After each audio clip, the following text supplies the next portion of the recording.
live. Welcome to the Barbell Strikes Back. I'm James McDermott, joined yet again by Miguel Porter. Miguel, how are you doing on this beautiful Sunday? Good, good. Yeah, the weather's great. Not bad for late fall or mid fall. Yeah, I've had my window open almost all weekend, so Hmm. it's nice. Get the fresh air in here before we're stuck and Right. the snow comes and you can't open anything. How was class today? Good, good.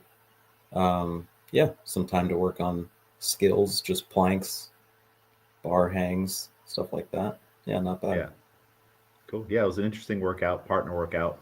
One partner's got to do something, whether it be a plank or a hold, while the other partner just gets calories on any machine. Was there a preference on the machine today? We went rower. Rower. Okay. Yeah. Yeah. Yeah, that's a good one. I always go to bike. I don't know why. I have nothing against the assault bike. A lot of people do, but I figure it's uh, the rower. You just seem locked in a lot more. There's there is no taking your hands off the handle. I guess on the rower. Right. It's interesting how they're both hard in their own unique ways. The bike, it ain't getting done unless you put the effort into it. Like it's even hard just to coast on the bike. But then when you do go hard, you just blow up. On the Hmm. rower, you can't. There's no relief other than really just stopping. Because even Yeah. I don't know if you've experienced this. Even when you go really really slow on the rower, it's it's still painful. You're just Right. stuck looking at that monitor. What's your preference? Definitely rower. Rower? Okay. Yeah. Yeah. I'm going bike. I'm team bike all the way. I did have a chance to try. I think I told you this before. The Rogue Echo bike, and those are pretty cool. I really like that. It's very silent, uh, Right. which is weird because you kind of gauge your effort a little bit on the assault bike by like just hearing the fan and the machine crank over. This it kind of lures you into going harder because you're like, Hmm. where is it? You're like searching for some feedback from the machine. And it doesn't give it to you. I, I I enjoyed it in a different way Yeah. than the assault bike. It does feel like the assault bike is still more manual power versus Mm. the road bike was smoother. It's like, okay, we're going for like a nice cruise right now, even though it Right. still hurts. I don't know if that makes sense. Yeah, I think because I think of people who just they go in the gym and they're like, oh, I need to do my 15 minutes of cardio, and they'll like hop on a bike. I feel like the assault bike isn't that type of bike that you can just No. casually, leisurely hit 15 minutes on. I think it's like you're going on the assault bike. It always feels like. Yep. Yep. You're always going. You start off hot and you end hot. Yeah. The Rogue bike was kind of like all right, I can ease into this, but also it'll lure you into maybe doing a little more work. And I did feel like the structure of the machine felt good though. Like I could Mm. get a little more out of my upper body versus on the assault bike. It doesn't always feel that way because the problem with both machines though is the height adjustments. You're stuck with those jumps no matter what. Mm. And if you are short limb length, you're if you had one more hole or a half a Right. hole, it'd be the perfect setup, but it's not that. So either way, it just like depends where do the handles end up. If the handles are up here, that's a tough day. If they're more Yep. towards your stomach, that's a little bit easier. And I can never get it right on Yeah. something that feels good. Yeah, I imagine you have the same problem. Yeah, I mean, I don't use it enough to even know what it is at this point. Nothing feels great. Yeah. Yeah. Well, on the assault bike, I don't even have it on a hole. I don't even know if the seat height is on a hole. I go as low Mm. as it will possibly let me. And I also go as far forward as possible to try to get my feet as close to under my hips when I pedal down as Mm. possible. Do you ever adjust forward, the seat forward? I always push it back because I always end up Okay. pushing far back anyway. Like it always feels like I'm hanging off of the seat in the back. Uh-huh. So I always push it further back Interesting. because I I think wonder I like to how. posture up. So I think I send my hips back and kind of lean forward. Mhm. Yeah. I wonder how it would feel for you to go more forward and be on top of the machine more. I mean, Yeah. I think my arms are shorter than yours, so if I go too far back, it'll just pull me forward in weird positions. But if I'm on top of it, I feel like I can bear it down a little more with the upper body. Interesting. Yeah.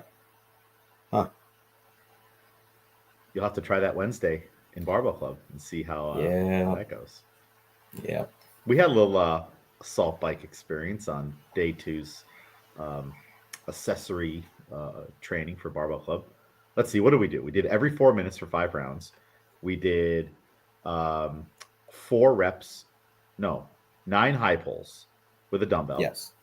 Then with the same pair of dumbbells, a dumbbell overhead complex for 12 reps, which the 12 reps were made up of 4 strict press, 4 push press, 4 push jerks, and then 15 calories on the assault bike.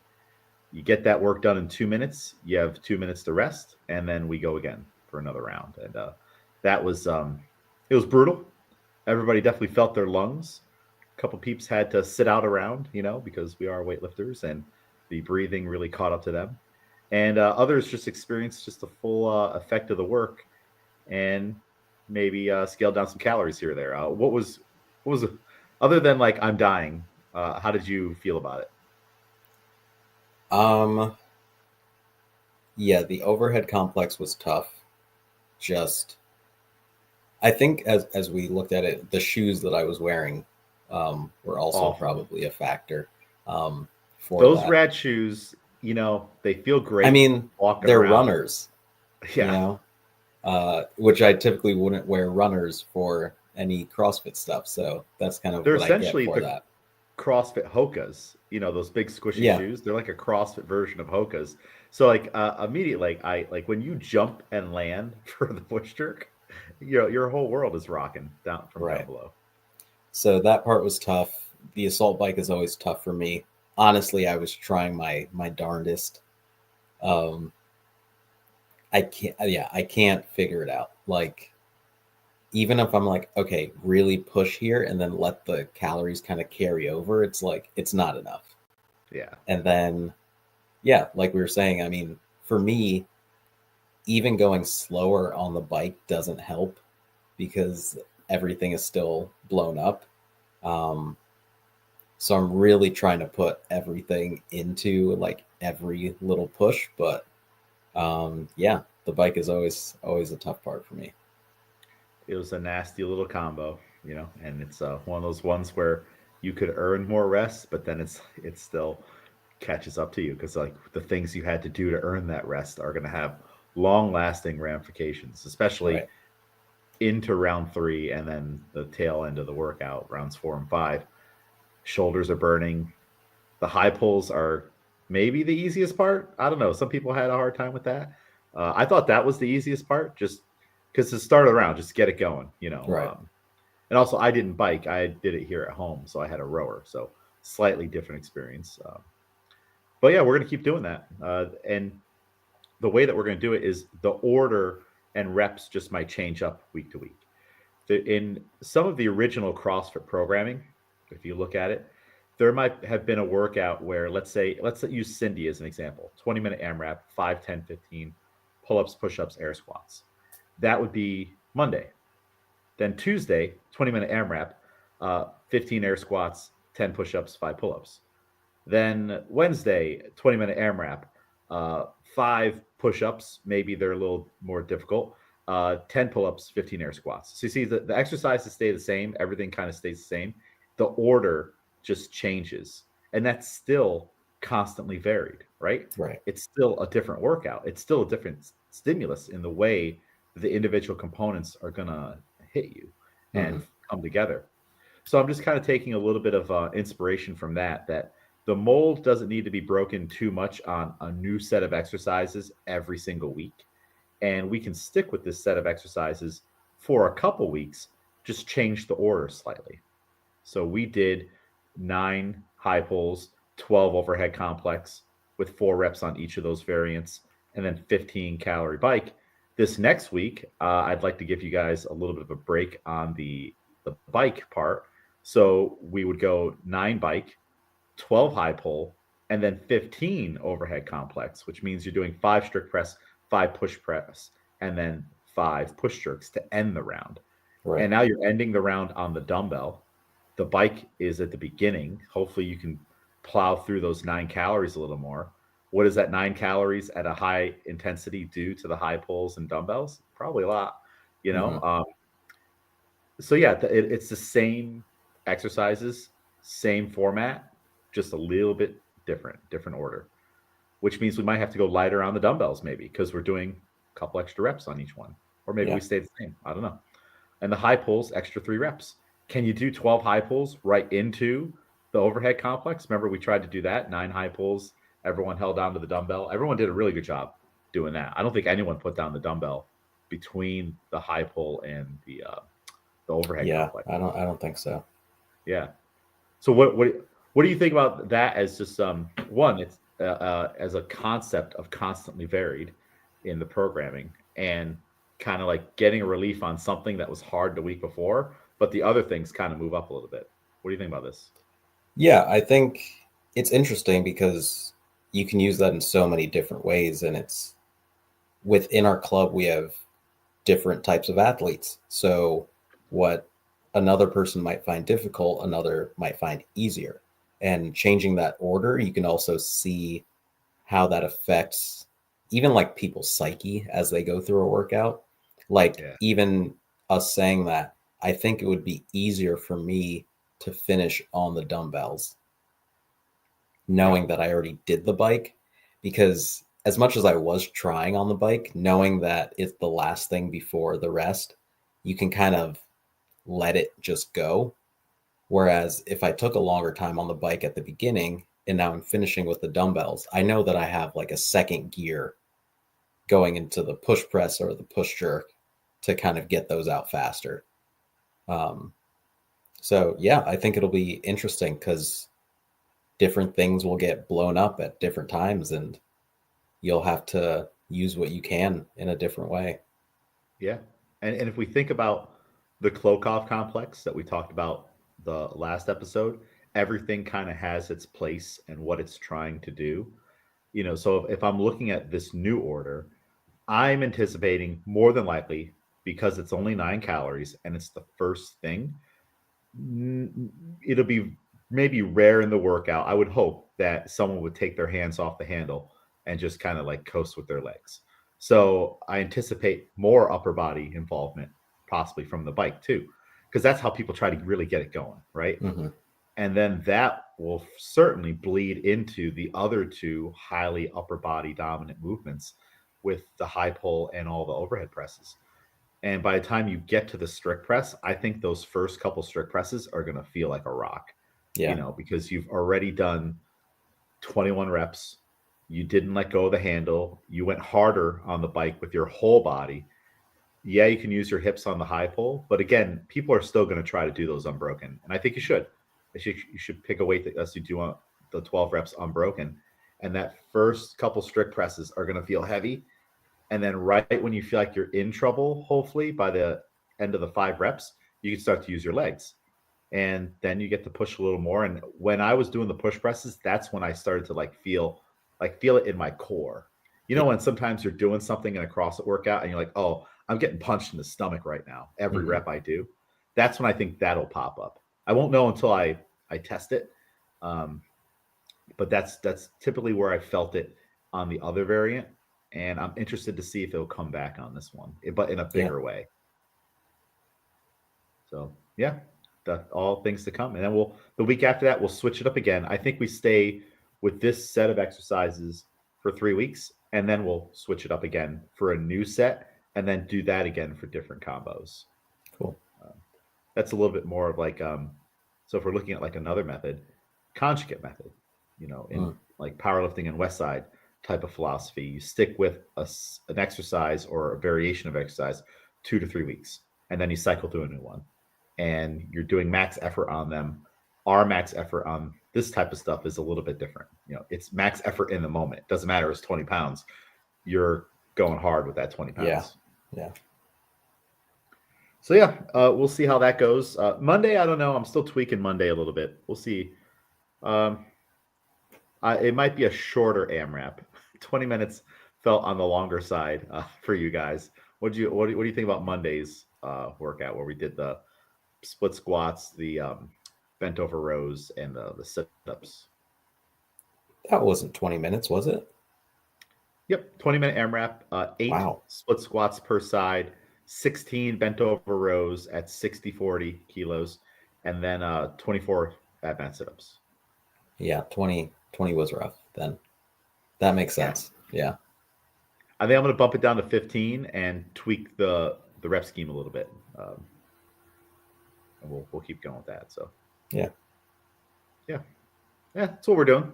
Off season, different stuff, Right. exposure. To, we're exposing weaknesses that still will hold us back in weightlifting. Like so many people over the years I've seen switch to weightlifting because they don't like the conditioning work and the way metcons feel. I get that. Some people have switched to weightlifting purely because they don't like burpees, which I think is a terrible reason to switch your entire thing. I think the burpee gets a bad rap. I I don't think it's no different than any other exercise. Come on, what are we talking about here? It's just an exercise. I think if you have a huge problem with burpees and burpees have hurt you in the past, you probably didn't scale things the right way. Like, Mm. okay, it said 50 of them. You probably shouldn't have done 50 of them. That's why your experience was bad.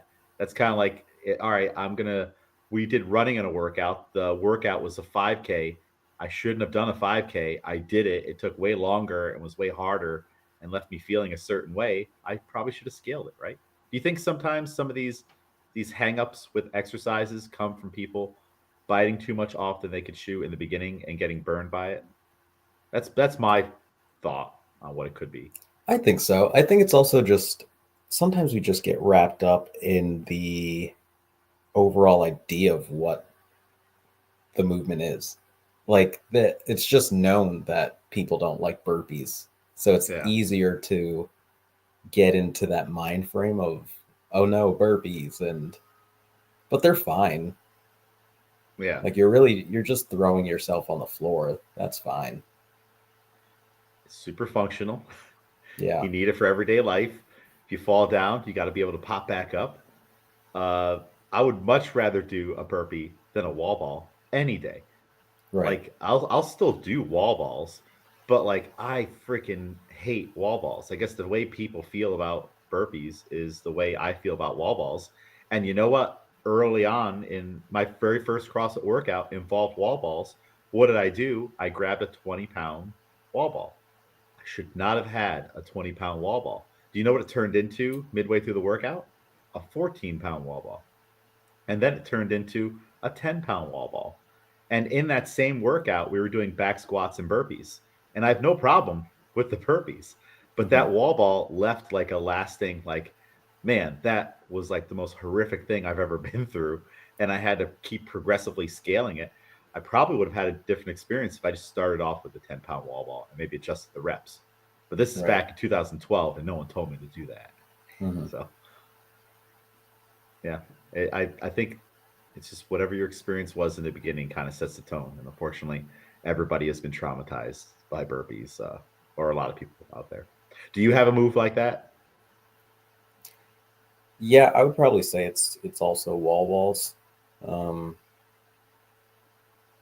yeah, I don't know. Maybe perhaps like open workouts or just the volume of them. Yeah, It's never just like you do 20 total in a workout. It's almost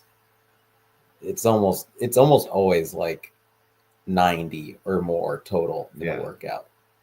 Yeah. couple hundred. All right. We have to acknowledge though. All right, the burpee. It doesn't matter if you're short or you're tall. You're doing it relative to your size. That's your burpee, your body moving through space. The wall ball is different though. If you're 5 foot whatever and someone else is 6 foot whatever, these are two different experiences on the wall ball.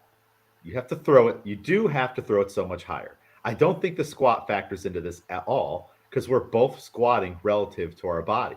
But the Right. throw height is not accurate to the same. Like, let's go even more extreme. You have someone who's 6'5" and you have someone who's 4'10".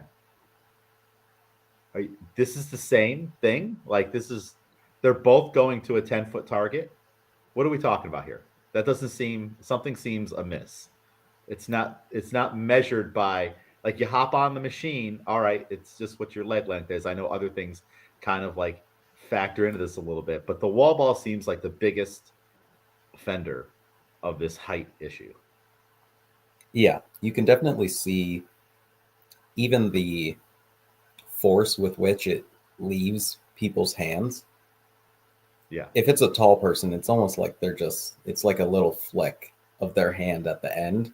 Whereas for me, I know we're like supposed to keep our feet planted and like drive through the floor, but like sometimes you like need to jump if Yeah. I'm going to, like, I need to give everything to make it hit that 10-foot target. And it's not even a matter of like strength or power output. Like, I remember specifically back in like years ago, I could squat 300 pounds front or back squat. I could snatch body weight, which was 185 at the time. I could clean and jerk 245. Yet my feet are still leaving the floor on some wall balls.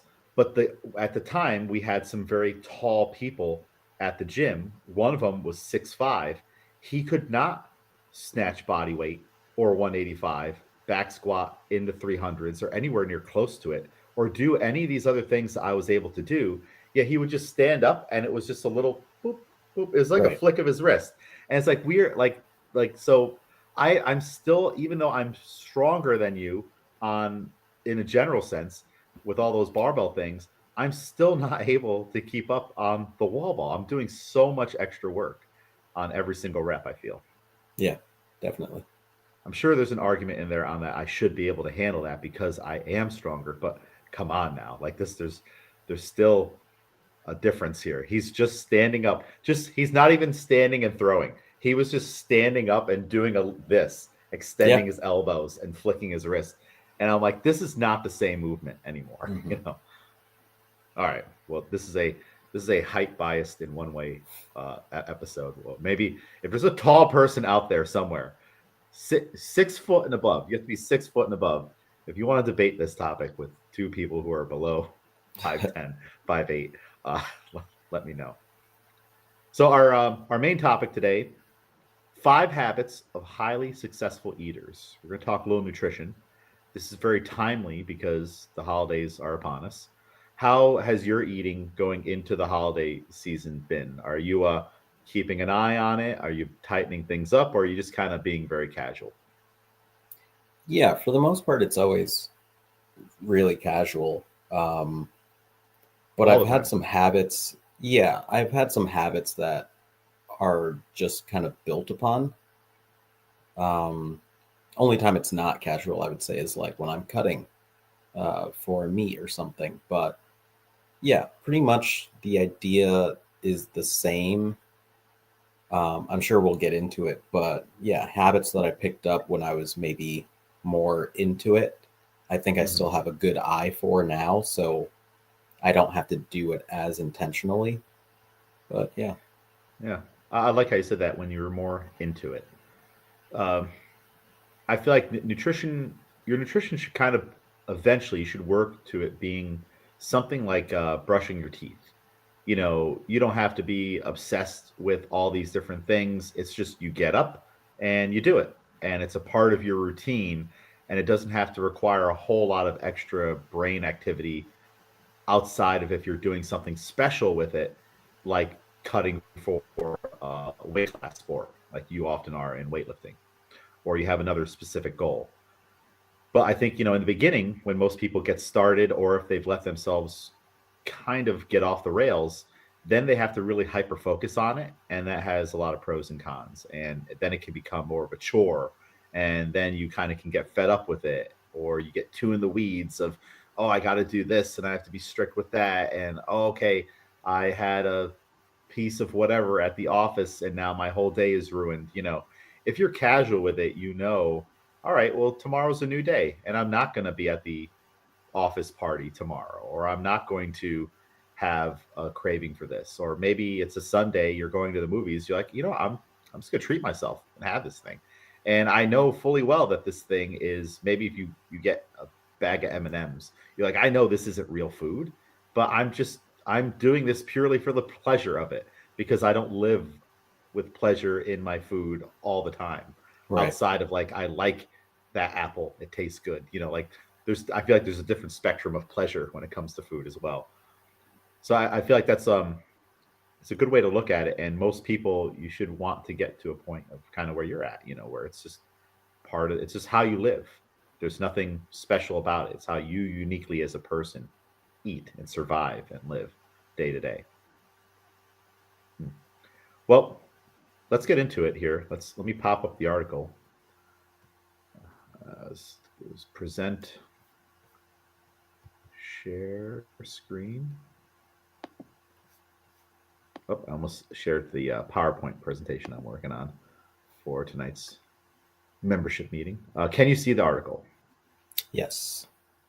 Perfect. So this is a CrossFit Journal article that was posted on November 1st, 2018.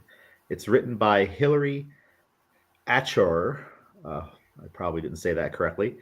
And it also outlines a bunch of tips and habits from an interview done with Becky Harsh, who is a CrossFit seminar staff trainer and CrossFit Level 4 coach. So we can read through the article and talk about things along the way. I'll start us off with the intro, and then you can get us started with habit number 1. How's that sound? Cool. Yeah, sounds good. It always throws me off when we're doing a screen share because, like, now I can't see you. Can you see me? Yeah. Okay. Oh, so you got like the double screen thing still. Yeah, It only shows we're me like just at the side. Yeah, see, I don't get to see that. I only get to see the article. That's okay. All right, starting it off. The secret to good nutrition is establishing healthy habits you can follow for the long haul, not for weeks or months, but for the rest of your life.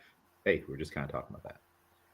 Becky Harsh, CrossFit Inc. seminar staff trainer, certified CrossFit coach, level 4, and owner of CrossFit Beaver Menace in Castle Rock, Colorado, provides one on one nutrition coaching. Over the years, Harsh has noticed that those who find long term success share a similar approach. The people who meet and exceed their goals share 5 essential qualities that have nothing to do with eliminating certain foods or eating at specific times during the day. If you've been struggling to stick with a nutrition plan, consider these 5 habits of highly successful eaters. I think where was that? See the yeah, that's one of those things on like getting in the weeds of like I have to eliminate everything from my life right now. Mm. That even little things that bring me joy. I know for myself, if I'm trying to like diet down, I'll like still keep some things in there. I'll just tone them back and have them at specific times. Like for me and probably many people, maybe even you, Miguel, like at the end of the night, that's when like you want something. Right. And so I'll just try to find different ways to keep that end of the night thing in general alive, but I might just tweak it a little bit in what it is I'm eating. Like I'm not going to have like traditional snack foods, but I might have a banana at the end of the night. And I save the banana for the end of the night when I'm sitting down watching a show or reading a book or something, and maybe a glass of orange juice. So they're like sweet things that like are checking the box of I'm eating something, it's tasty, but it's not like a bag of chips or something like that. So I Yeah. just try to like still keep the ritual alive because really for me I've noticed it's not what the food is. It doesn't matter. It's just the fact that I'm occupying myself and doing it. Is that how it is for you? Do you snack in the evening? Yeah, it's similar for sure. Yeah, it's timing and then also like texture. Um, so I'm more of a savory type of person. So Mm-hmm. I'll need something like salty or or like crunchy towards the end of the night. So I'll keep that in mind as well. Yeah. And that goes with for the both of us. We understand what it is that we're looking for at the end of the night when we're trying to chill. And so for you it's something savory and crunchy. For me, sometimes savory, but mostly it's sweeter things. And I'll just try to at the beginning of the year, I was making chocolate protein powder pudding with Mm. heavy cream and stuff like that. And so instead of having, it's not ice cream that I want. I just want to sit there with a bowl of something cold and creamy and chocolatey. So it might as well be chocolate protein powder that I made myself. And I know exactly what's in it. And it's better for me than getting a tub of Ben and Jerry's or whatever it's going to be. Yeah. So I think, yeah, I don't know if that'll pop up later in the article, but that's just something to think about here. I do like the name Beaver Menace. I wonder what their logo is. I imagine like an angry beaver. Okay, so tip number or habit number one. Why don't you read us through that one? Yeah. Habit number 1, seek help. Changing the way you eat is a major undertaking, not something to approach half-heartedly. Harsh says, those who get the best results seek help for themselves, as opposed to someone who signs up for a nutrition challenge because a friend talked him or her into it. In the long run, they're not going to be successful as somebody that searches me out and says, hey, I'm ready to take it to the next level. Can you help me? If you're not committed to the process, it's almost impossible to make healthy decisions at every meal. The motivation to improve your diet must come from within, not from a friend, coworker, or relative. Definitely. I mean, that's everything, right? Like, I want to go to the gym. I want to get up early. I want to go do these things. What do you think about this first habit?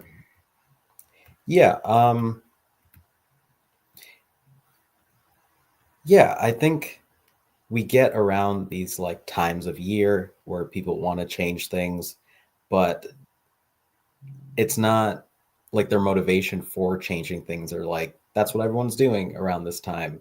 Um, Everyone's going to be doing this challenge, so it's easier for me to hop in and do this or like 75 hard because I know people who are doing that right now, or and then that's why things don't carry over because they're quick little challenges or something that you didn't even really want to do, so it kind of fizzles out.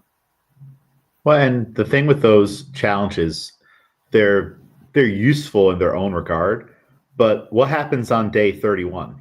Like you just Right. did the whole 30, 30 days of XYZ, you're feeling good. Then on day 31, you're like, "Well, I just completed the challenge. Let me let me get myself a little treat here. Let's let's have a big blowout on a Saturday." And then it is always harder to kind of get back on track for some of those big blowouts, and then all of a sudden things start creeping up back in your life, and none of the change that you wanted to be long term after 30 days really sticks anymore. You didn't help yourself establish long term habits. You just deprived yourself for 30 days, Right. or did this test for 30 days. And a lot of people are going to get themselves into trouble coming up here right in the new year, right? No doubt at the end of the month of December, and maybe even now, people are going to start thinking about it. You're going to make these resolutions, and you don't even know if they're realistic, these goals that you're putting on yourself. And you're going to all of a sudden go into your cupboards and throw everything away and all this stuff, only to be buying it again in a couple weeks. Yeah. And it ends up being a vicious cycle, right? And now you lose once you lose January, well then you're like, well, all right, February is a short month. Let me just get through this month. I'm busy. The year's starting to get going. You have work to do, and then it just keeps building, building, building, and now you're just waiting for the next January. That's kind of crazy too, right? Yeah. Hmm. Any other thoughts on seeking help? Yeah, and I guess we'll go into it as well, but the actual seeking help, like finding someone to help you also, um, Yep. is something that honestly I've never done, um, which is probably why some of my cutting experiences have not been the most enjoyable. Um, but yeah, that's also an important part. I mean, you can only bring yourself so far. Um, there are people out there who may be more knowledgeable that's someone that you should at least consult with.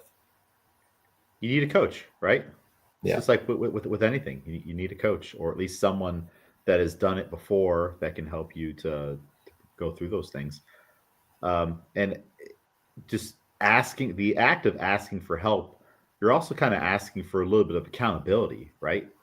You can buy a lot of these challenges online now, and no doubt everyone is going to be having their social media peppered with new challenge, new year, new you, pay me $149 and join my fit club type thing, and you don't even get to talk to the person, and that it's hard because there's so many social media influencers out there that this is going to be their big time, I guess, for lack of a better term, maybe if you have a better way to say this, to be predatory towards the rest of the fitness industry, or the health seekers, the people that are coming out there that need help and are seeking help. Does that make sense what I'm saying here? Yeah, The I was going to predatory say nature of it? to swindle others, but yeah. Okay, yeah, all right, then we're on the same page here. Yeah, it's like I've clicked some of those links. I'm like, I just wonder what they're charging for this. And then Yeah. I'm like, oh my gosh, like that's crazy, Hmm.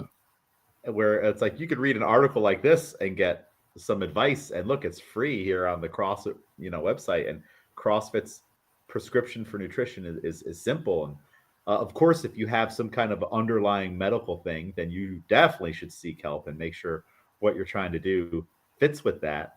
But there's going to be a lot of people that get taken advantage of, and it always bothers me a little bit. And I don't know if you have. I've been taken advantage of before, like all the way back in like the early 2000s when I was just getting into lifting and stuff.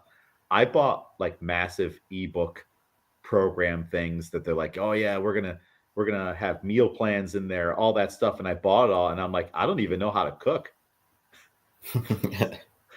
Well, so I still have all that stuff, and it was like, all right, it was $79.99 to buy this thing, and you can email the guy once a month to ask him a question, and I didn't even know how to cook.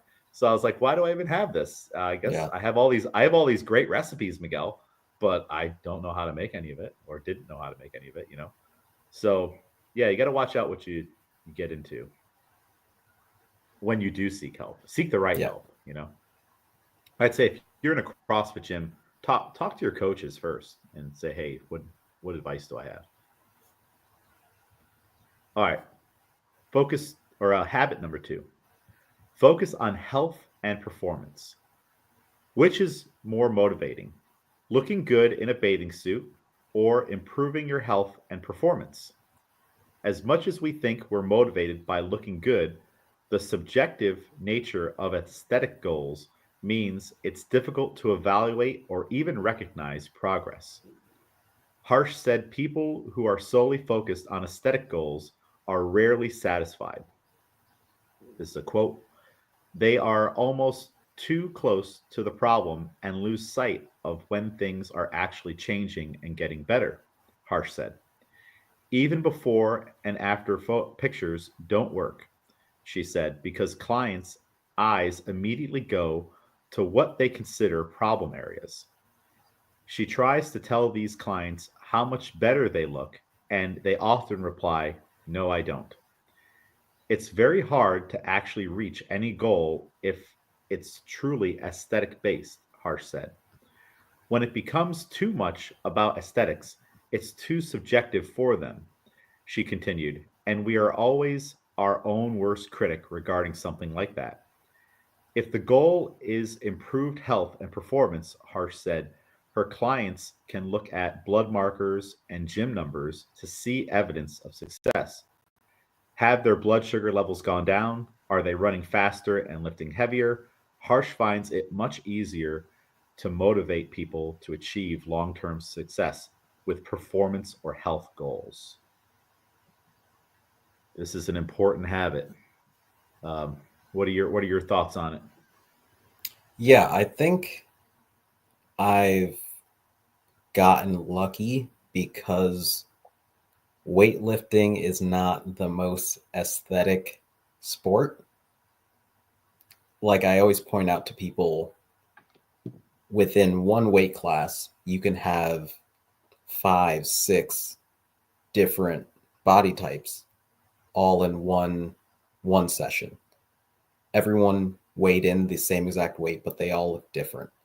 And I think we Yep. get a lot of benefit from that, because that takes away so much of my thinking that I need to look a certain way.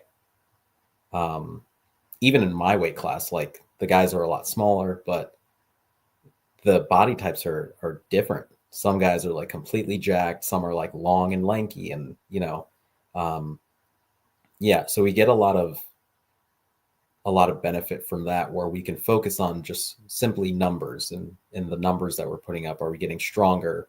Are the lifts feeling better? Um, than do I have abs showing right now? Um, Yeah. and that's something,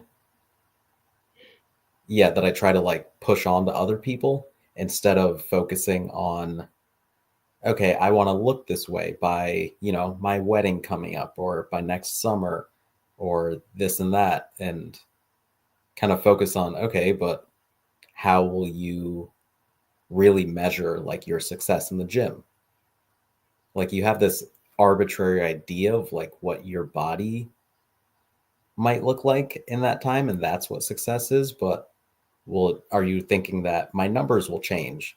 These, I'll go up in weight in what I'm doing in the gym, or I'll run my mile time faster, or stuff like that. I think that that's always going to be more important. Yeah. And I think if you chase performance, a body that performs and goes will look good. Like if you go from having no pull-ups and you all of a sudden build yourself up to be able to do 10 strict pull-ups, imagine what your arms are going to look like. A little different, right? Like they're going to be a little more toned, a little stronger looking. The muscles might show themselves better. If you're able to run, those distances that we consistently work on and improve your times, well, no doubt you're probably shedding body fat along the way to be able to do that. Or if you want bigger legs and you're doing wall balls and squats and all these things, you're going to start to see that in your legs. You're going to start to see them look a little more toned. So I think the performance is like a precursor to the aesthetics. And Right. of course, and with the nice thing with CrossFit is, if I mean you look at the highest level of CrossFits, they all look like chiseled Greek gods. Like if you were going to pick someone to look like, you would probably pick some of those high level CrossFit Games athletes. Like, all right, give me that body, right? Like they looked jacked, and they have the upper body of gymnast, you know, and they have the lower body of weightlifters, and also they have that endurance component. So they're like a hodgepodge of different aesthetics all built into one, because they do all of it. They don't specialize in any one thing. They're very well, hopefully well balanced across all those different types of modalities. Yeah. And I like what she says here. We are all too close to the problem. You wake up every day, you look in the mirror, and maybe that day you're a little more bloated. Your belly looks a little more puffy. And then the next day it looks a little slimmer. And that's like, did you get good sleep? Did you drink enough? Did you not drink enough? Did you have something that doesn't agree with you to eat the day before? Are you stressed? Like, you'll look different for so many different reasons. Your body weight or your body just fluctuates through different periods. And she says there under this photo, the mirror lies, but your workout logbook won't.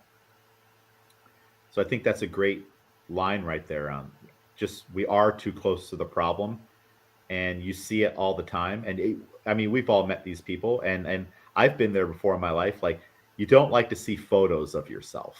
Hmm. Have you ever been there where you don't like to see photos, or shy away from photos because you don't like the way you look in them? Yeah. I mean, that's just me with photos in general. Yeah. Yeah.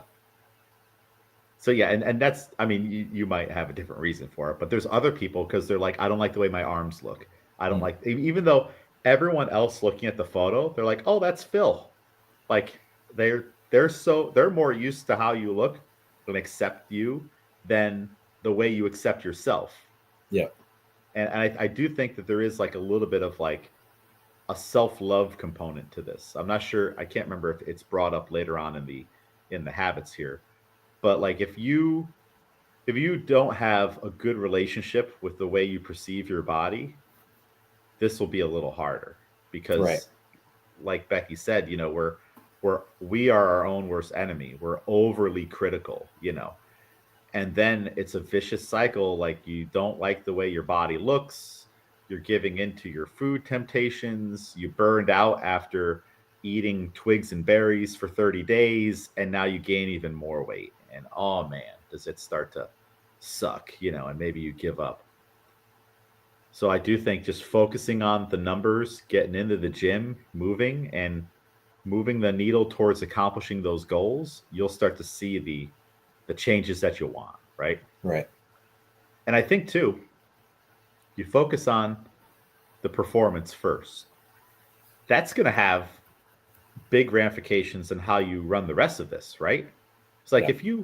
if you're like, hey, I'm signed up for a 5K, I want to improve my Fran time, all these things. I think you're probably going to be less likely to have binge on a pizza on a Saturday night, right? If, depending on how serious you are about your performance goals. Right. And so it all feeds into to one another here. Okay, why don't you take us to habit number 3? Okay. Habit number 3, log your intake. I can't stress enough the importance of actually tracking your intake, Harsh said. Daily logging, she explained, helps take the emotion out of eating and puts the focus on data. When clients track nutrition, it's easy for Harsh to help them make connections between what they eat and how they perform. I eat this, and this is how I perform, or I eat this much, and this is what I look like, Harsh said her clients realize. People who track the data behind those things are able to actually see success in the long term because they can change what they consume to meet their goals. Versus, I'm going to eat better, Harsh said. There's nothing to hold on to there. Harsh believes recording intake is more important than following a specific nutrition plan or philosophy.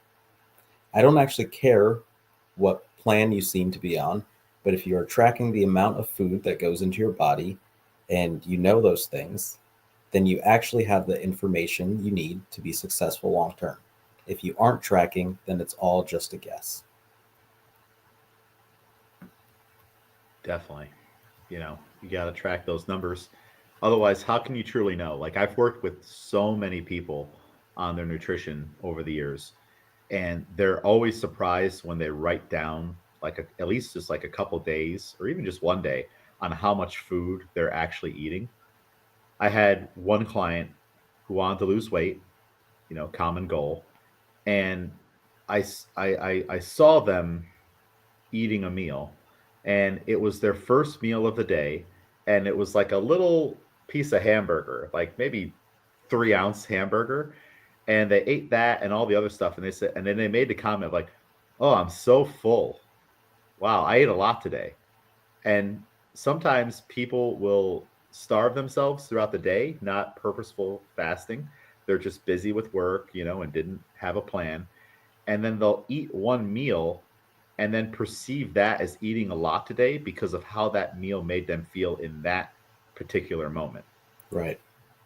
Like you feel over full now, but that doesn't mean you ate enough throughout the day. Like how much protein does 3 ounces of ground beef have? I don't know off the top of my head. But if that's certainly not enough for a grown adult who is trying to exercise and achieve goals, right? That's just a drop in the bucket on what we have to do. So people are always surprised when they see the writing on paper, and they're like, "Oh, I eat a lot of food," and then they write it down, and you do the math with them, and you like maybe show them like some like macro goals on like, "Hey, this is kind of like what someone your size would eat just for like maintaining their body." And Yeah. you're not even getting anywhere close to it. And it's an eye-opening moment for a lot of people. Have you ever done that? Do you have you written down before, like what you eat in a day, and like done the macros and see if there's some serious holes? Yeah, I've had, not for a while now, but I've had bouts with doing the whole tracking, and I even did like my scale and all that for a while. Um, I think the biggest thing within this section that she says is going back to the previous one as well, and just going off how that makes you feel, where now you're tracking and you go, okay, this day I had these type of foods in this amount and I felt great. Everything in training felt good. I felt energized throughout the day. I slept well, all of that, because that's what you ate. Instead of kind of, I think people go online because this info part of this is that the information is so easily available. So it's easy to find like a calculator to find, Yeah, quote unquote, how much you should be eating in a day. And people will, of course, who want to lose weight will drop their calories a huge amount. And then that's just their number of calories that they're taking in for the day. So they're tracking, but they're kind of just going off of a number, not how that actually relates to them and how it's making them feel day to day. Um, so yeah, I think tracking can be really beneficial if you're using it based off of how it's making your body feel.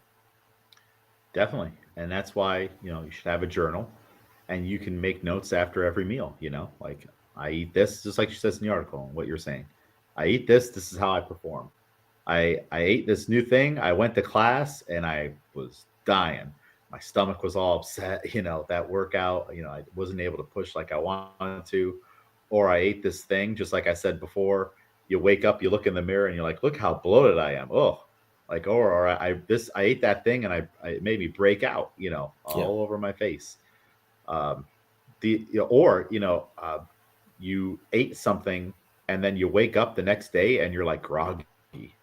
You ever eat something and it's like you wake up with a hangover and you're like, what did I do? I just had that Yeah. cake, you know, um, all these things, but you forget it so easily. It's kind of like trying to remember a dream after you wake up. You're like, wait a minute, what was happening in that? If you write it down, you'll be able to look back. And then if Yeah. you have someone that you've asked for help and you share this with, they might see those things a little bit more clearer than you. Like if you give me your notebook, I'm like, Miguel, it says here every time you eat hot dogs, you have a lot of gastrointestinal problems. And then your workouts the next day like are really dragging and stuff like that, and you feel dehydrated. Do you think there's a problem with the hot dogs? And you're like, you know what, maybe you're right. And then does that mean you need to get rid of hot dogs? Maybe you try a quote cleaner brand or something, Yeah. or you move it to a different time during the week, and you get rid of it when you're ready. But you'll never know if you didn't write things down on how it went, right? Yeah. Definitely. Yeah, and yeah, I think this is great down here. I don't actually care what plan you seem to be on. There's so many plans out there, right? I mean, we could put out the Albany CrossFit Barbell Club method of eating. After every lift, 3 Sour Patch Kids. Like it's a proven plan. Like everybody has their own quote method now. Yeah. Is that a good goal to have in a career? Like I I want to finish my time on this earth, Miguel, and my coaching career without having a method attributed to me. I think all the methods we got are fine, right? Is it fine to not have any more methods? Can we just use the I ones we got? What do you think about that? I think so. I think we're oversaturated in the market. Yeah, there's just too many. Plus, if everyone has a method, all right, and then you look at their method and you're like, wait a minute, this is just the other guy's method, you know. And if you look at the other guy, like that guy was like Olympic level coach, blah blah blah. It's like, how about we just use the old method? You just changed a couple Right. things around and called it the Porter method. Like, what's going on here? Like, yeah, it's Hmm. just it's too much. It really is too much. Okay, that looks really good. What is this? Uh, got some chicken, some peppers and stuff. Why can't I see? I can't make chicken like that, Miguel. I wish I could make chicken like that. If I could, I would have it every day. If I could, like, you know what? Maybe what I need to do. Remember, I was looking for new experiences. What about a cooking class? Have you ever taken a cooking class outside of like home economics or whatever they used to have in high school? No, I wouldn't say like any long term. Um, Obviously, I don't know if you've like gone to vacation in another country and they do like a traditional dinner where like you're making some of the stuff. But no, never like a full on. That would be cool. Like a 3 month, you go like once a week and you learn different methods type of deal. Yeah. That'd be And cool. yeah, like it's like, all right, you know what? Like I've been making steaks and stuff on my own for forever. Show how do I make it so it looks like the picture, please? Like Hmm. and not overcook it every time because I'm just winging it here and literally looking up YouTube videos and stuff. I think that might be a cool 2025 goal to take an actual cooking course and hopefully learn some stuff. And Yeah. and right away they can tell me day one. They're like, all right, you see these directions on how to like make this thing, read them because I also Hmm. don't do that. Like when, if I buy something that needs to be put together, I'll like look at it. And even though I have the written examples, like, all right, let me watch a YouTube video and watch him do it. Because I do learn better by watching. And then, all right, the guy's like, all right, you stick the thermometer in here, you do this. I'm like, all right, I'm just going to copy what he's doing. And I Yeah. never, ever read the original instructions. I am bad about that. Okay. Next habit, make a long term commitment. A healthy diet is a lifelong pursuit, and Harsh said people who find success share a commitment to the process and an understanding of the time it will take. It truly is that days turn into weeks, turn into months, turn into years, Harsh said. Those who look at their diets as a 12-week experience won't get the results they want.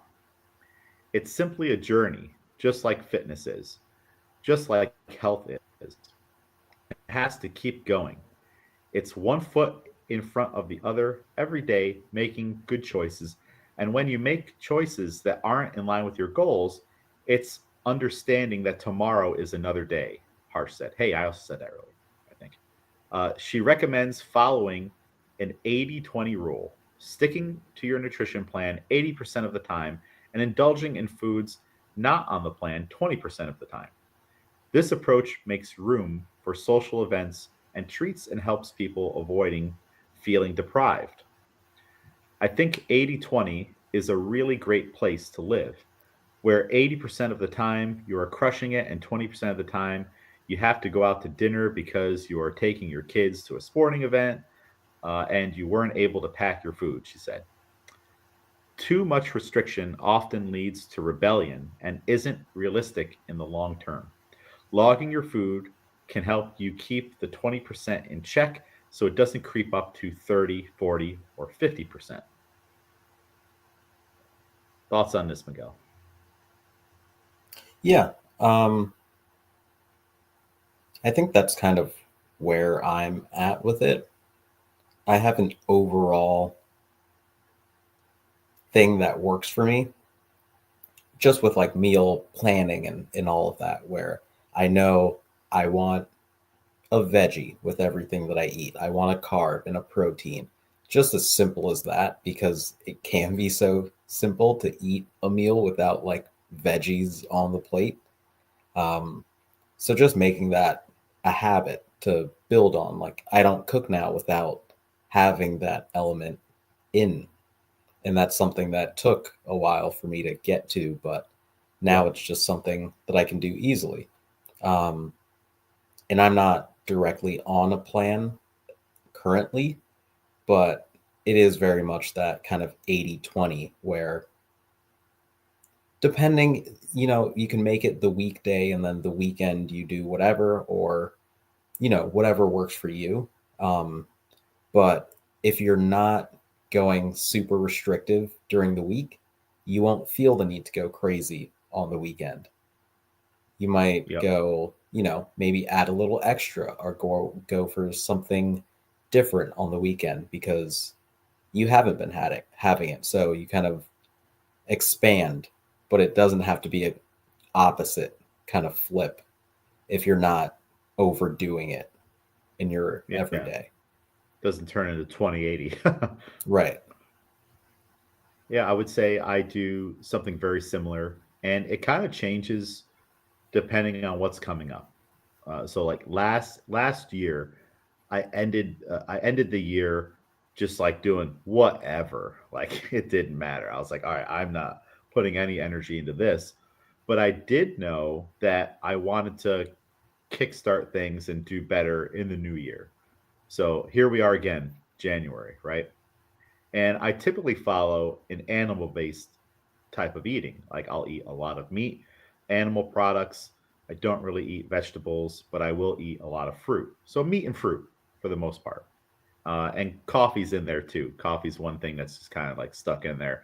That's like one thing that I like allow myself to have. And by having the coffee, it also helps to keep me in check. Mm. Versus if you look in like the hardcore animal based people, they're like, no, you can't drink coffee. It's like, well, James McDermott does. Uh, but I will go through times where I nix the coffee.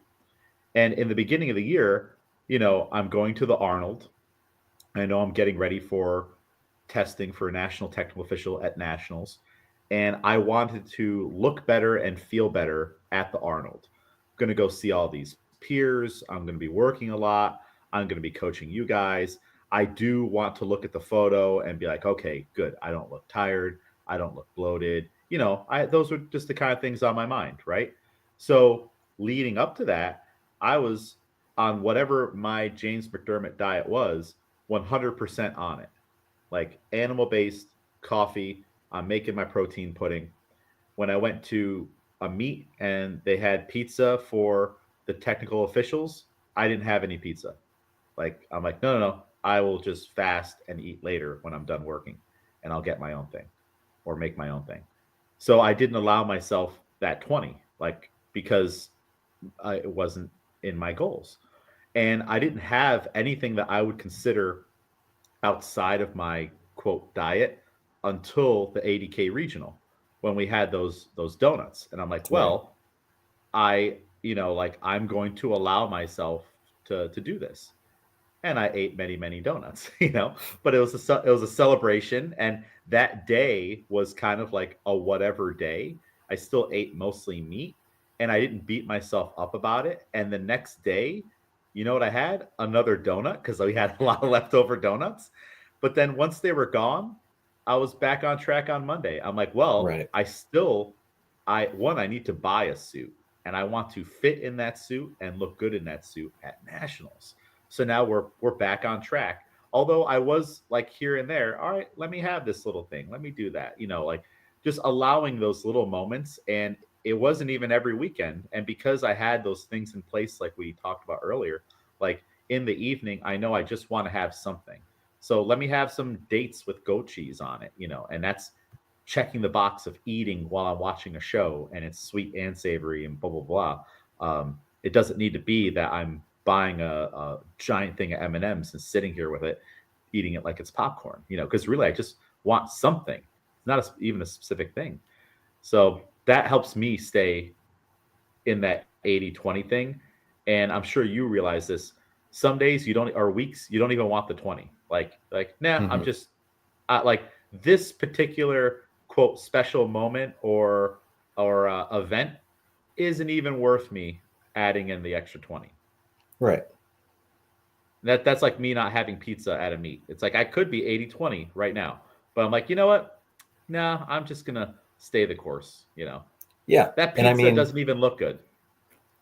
exactly. Yeah. There are some times where I'm like really into salads and I'm like, wow, right now I would actually prefer to have the salad that I made instead of whatever else just popped up like in the office or something like that. Um, and I'm like, no, I'm actually really looking forward to the salad that I have. Oh Um, yeah. and again, that's just like a week to week thing. So it's good to actually be working with a plan something that is long term so that you enjoy it instead of it being something that's purely, all right, I'm just doing this for a short amount of time and then finally I'll be free. If you feel joy while doing it, you won't, there really is no stepping off of the path because you're already liking what you're doing. Exactly. I do that same thing. A Caesar salad is not on the menu if you're following an animal based or carnivore style way of eating. But that is one of my treats. Hmm. It might be on the weekend and be like, you know what? Like, all right, cool. I'm going to celebrate with a Caesar salad, and maybe I'll get some chicken on it. And like, oh, I'm being so bad right now with these croutons, Right. and these green leafy things that I don't normally eat. But I love a really, really good Caesar salad. You know who has a really good Caesar salad? Ruth Chris down the road. Hmm. They have a really good one. They overdo it with the cheese, which I like. Like there's just as much cheese as there is lettuce in their Caesar salad. But so yeah, it's funny how when you really dial things in and you focus on performance, you focus on the way you feel, you learn more about yourself, you start to realize that like a treat can be different things. I think when most people think of a treat, they're going down the aisles in the middle of the store that's all synthetic crap. And I like M&Ms. I grew up with peanut M&Ms. If I go a really long time without having them and I'm eating, more of an animal-based way, and I have some M&Ms, I'm like, these are garbage. Like Hmm. they don't, like you start to realize they never tasted good in the beginning. You're just kind of going off of nostalgia. You're going off of like the sweet high, but then like it still doesn't beat the banana at the end of the night. Like uh, your perspective changes when you allow your taste buds to get back to normal. Have you ever Right. experienced that? Yeah. Definitely after like a cutting phase, even, after the meat's over and we're like, what am I going to have after now that I can eat whatever I want? And yeah, the body's not even conditioned for garbage anymore. Yeah, that's what it is. It is Yeah. garbage. It's sweet, sweet, beautiful garbage. Yeah. uh, um, I this past week I went full carnivore. I'm just trying to tighten it up a little bit. It is the end of the year, so for me that means a steak a day, and all my drinks and stuff are in there as well, and a little bit of fruit in the evening. But my main meal is a ribeye steak, and I was like, you know what? On Saturday, I want to try to make a steak sandwich because I went to Ruth's Chris and I had a steak sandwich there, and I'm like, ooh, that's really good. I would like to see if I can make one. So that was going to be like my 80-20, Hmm. and it ended up being a disaster. Uh, it did not turn out the way that I wanted it to. I bought the wrong bread. I was between Mm. French bread and Italian bread, and of course you go Italian bread, but I needed probably that thinner, harder French bread. And it just ended up being just a complete disaster, and the bread was ruined, and I ended up just eating the steak anyway. So it's again, I do not have the cooking skills. Pull some things off. All right, let's move on to the final habit. Is this me or you? It's me. Okay, take it away. All right. Habit number 5, find a community of support. Sticking to healthy habits, it's much easier with a support system. If you're surrounded by people who drink soda and eat fast food, it's difficult to forge your own healthy path. Even Harsh uses a nutrition coach to keep herself accountable. It sounds silly because I'm so passionate about this stuff, but I struggle like anybody else, she said. Even a supportive partner or gym friend can provide accountability and encouragement. If you set yourself up around like minded people, then no matter what, when things get rough, you're going to have a little extra help, Harsh said. Exactly. I think that's super important. The people you see on TV, the in the magazines, on social media selling you something, they're all still human beings, and we all have this problem. If it is a Right. problem, like the you put a plate of cookies in front of everybody, and they have a nibble, like hyper palatable foods, they're addicting. It's a little drug right there at the Christmas party, and it'll pull you right in no matter who you are if you start eating them, and especially if they're like tiny, like popcorn, like just you got to eat a lot of them, you keep going. You look at the serving size on potato chips and it's like, have 3 chips. It's like, no, no one's doing that. I don't think anyone's ever done that. I'd be surprised. Unless they're like really, really frugal, then I could see that person doing that. But we all have these same issues. Like there is no one that has this figured out and that it's perfect. And I think that's hard for a lot of people, especially in the beginning, to understand. Everybody struggles with their nutrition to some degree. What do you think about that? Yeah, and this can be used in so many different realms and so many different levels of, intensity, I guess you can say. As simple as like finding a group of friends that you eat lunch with at work and everyone brings their lunch. The easiest thing I found in like working office jobs is if one person decides to eat out for lunch, they can bring a whole drove of people with them. Even if your lunch is already packed, you made it last night, it's in the work fridge. If somebody says, "Hey, I'm going here for lunch," everyone will just leave their lunches that they already packed and go out and get food elsewhere. So as Who simple hasn't as done that? Yeah. right, it's super common. So as simple as just having kind of a group where you're like, we're all packing our lunches. Okay, I kind of don't want to make dinner tonight, but you're bringing your lunch, so I guess I'll make something to bring in. Just something as simple as that can make a huge difference. Yeah. And of course, like, yeah, habits like if you are trying not to drink a bunch of alcohol on the weekend, then you can't go out with the people who drink a bunch of alcohol on the weekend because, that's not in alignment with your goals. So find people who are, maybe going out and not drinking as much or not going out and drinking. They're going out to this place instead. And, you can always find something that aligns with what you're going towards. Yeah. And there can be social pressures around it, but like you're still in charge of your own decisions, like, and it's funny you bring that up because even working in a gym, I remember way back in the day, I would bring my lunch box and have my food, my steak tips, my asparagus and stuff already ready. And all of a sudden, the owner at the time, Jay, would be like, "Hey, let's all go to Chipotle." All right, guess we're going to Chipotle. Like, Yeah. I'm not going to eat that asparagus. I'm going to go over there and get a bowl with rice and all kinds of stuff. So even working in a gym with other trainers, all of a sudden 5 of us are at Chipotle, and guaranteed probably 4 of us brought our food that day, that we had portioned out for the zone, paleo zone, all that stuff.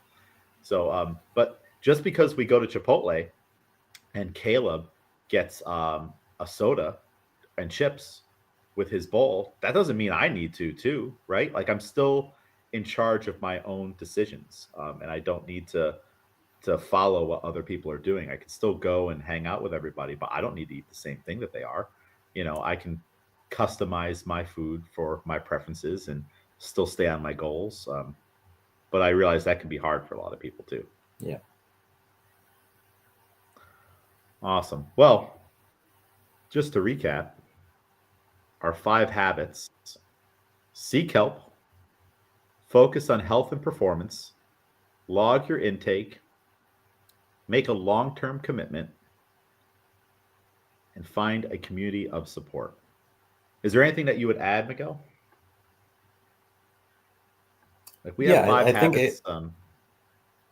I think it goes along with just what this journal has said, but I mean, make it something you can enjoy is really what I would think to add in.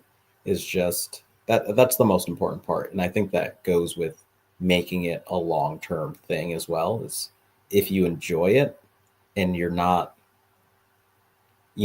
putting yourself in handcuffs for your good eating habits, then it'll be so much easier for you to do if you just step by step, what do I like? What do I dislike? And then have that mold what your steps will be. Yeah. Make it easy and enjoyable. Don't beat yourself up, right? There's I mean, this is a whole nother discussion, but there's maybe no good or bad food. Right. There's just decisions, and then better decisions, and then not as good decisions. And I would say, you know, you have to decide what's important, right? Like, and that would be, and once you decide what's important and you do these other things, you can, it doesn't even have to be a goal. Like, okay, I want to lose 50 pounds. Great. I want $1 million. But what's even further beyond that? What is important to you? So you have to find out what's important. And then when you make these decisions as an adult, you have to decide, okay, is what I'm doing now helping me and saying that the thing that I ultimately want to achieve is important? If making weight at a weightlifting meet for you, Miguel, is important, well, blowing it out at McDonald's every night, and doing all these other things the week of the event, you're not really saying that making weight is important to you, especially if doing that isn't going to help you get there, right? Right. So your actions do kind of show what's important. So that's where it kind of goes back to writing things down. Write everything down. What did you eat, and what is your goal? And then maybe every time you turn the page at the top of it, you write down what is important to me. Living living a long life, is important to me. Am I eating for that? So, and it's hard. We are adults. We have so much power, crazy power. It's like when you're a little kid and your mom says, "No, you can't have, another cookie." And you're like, "Just wait till I'm 21 and I have my own money and whatnot. Now I'm going to buy all the cookies I want." And now you're sent out into the world. You have money, you have freedom, no one to say no, and you can just fill that cart with anything you want. And in some ways, it's even built against you. They give you a bigger cart. Yeah, put more in it. You Yeah. know, and you're being advertised to all these things, colors, all like this is all. We can go on and on with different podcasts talking about all this stuff, but you have to decide for yourself what is important. So again, to use myself as an example, it was important to me to feel and look a certain way at this one of the biggest events of the year for us, at the Arnold. When I look back at the team photo, I want to be happy about it. I don't want to be like, look how fat you look, James. I don't want to be like that. Mm. So that shaped my actions leading up to it. The piece of pizza at the meet I'm volunteering at isn't as important as that. So I'm just not going to do it. I'm going to stay the course. And the longer you stay the course, the easier it gets because it starts to become just how you're living, you know. So yeah, those aren't necessarily additional habits, just I guess additional closing thoughts on it. Right. And this is nowhere in the article or nowhere have we really talked about like, you know, eat this many vegetables, do this, do that. Like there's so much with going on with nutrition already, and you can really get in the weeds, especially these days. Oh, I can't eat that. It has all these seed oils. It has this. It has that. PFAs, red dye, blah blah blah. But that's kind of like getting into CrossFit and being like, all right, I have to be able to muscle up, do a muscle up tomorrow. All these things like just get started and take every day as it comes and put a little bit of effort into it. Show up to class every day, in your kitchen, and that'll be way more successful than getting into the weeds and doing a 30-day elimination diet and then burning out right after. Right. I've seen it. I've seen it a million times. I've also done it. There is no day 31. there, there is no day 31 is the same thing as just not being taught how to cook. Now you're in the kitchen all by yourself, and you're like, I don't know what to do. I'll just I'll order some takeout. Did you lose your audio?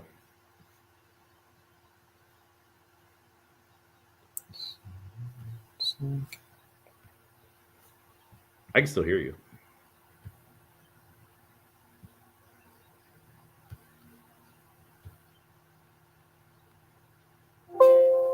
Sorry, I think my speaker changed.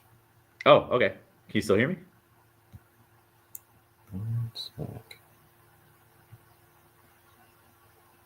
Wonder if it's the pods. Technology, Yeah, ladies. I got it now. We got it now? Yeah. Yeah. Was that just an instance of your laptop being like, yeah, Miguel wouldn't mind if I made this change, right? Yeah. Yep. I what prompts some of these electronic devices to just randomly just be like, and the Bluetooth is on now. No one said anything about it being on now. Nothing was touched. It's just on now. Like I don't Yeah. understand. Is it Gremlins? It must be. It could be Gremlins. They're totally real. They're in the electronics. So yeah, um, that's our nutrition spiel, our talk.